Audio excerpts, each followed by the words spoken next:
এই ধরনের অঙ্ক পরীক্ষার হলে প্রচুর স্টুডেন্ট ভুল করে।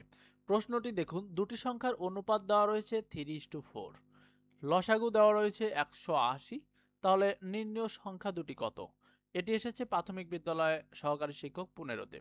দেখুন, একটি অনুপাত এবং লসাগু দেওয়া থাকলে সংখ্যা দুটি কিভাবে নির্ণয় করতে হয় আমরা শর্টকাট পদ্ধতিতে শিখে নেব। দেখুন, এখানে অনুপাত দেওয়া রয়েছে 3:4 এবং লসাগু দেওয়া রয়েছে 180। যখন লসাগু দেওয়া থাকবে তখন আমরা অনুপাতের সংখ্যাটি দ্বারা অর্থাৎ অনুপাতের প্রথম সংখ্যাটি দ্বারা ভাগ করলে আপনি প্রথম সংখ্যা পাবেন। অনুপাতের দ্বিতীয় সংখ্যাটি দ্বারা লসাগুর মানকে ভাগ করলে আপনি দ্বিতীয় সংখ্যাটি পাবেন। তাহলে আমরা যদি 180-কে ভাগ করি প্রথম অনুপাতের সংখ্যাটি হচ্ছে 3 দ্বারা, তাহলে হচ্ছে কত? প্রথম সংখ্যা হচ্ছে 60।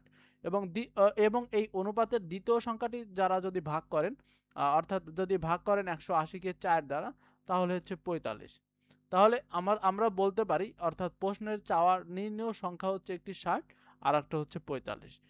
এই হচ্ছে উত্তর। যদি ভিডিওটি ভালো লাগে অবশ্যই চ্যানেলটি সাবস্ক্রাইব করতে ভুলবেন না। সবাইকে অসংখ্য ধন্যবাদ।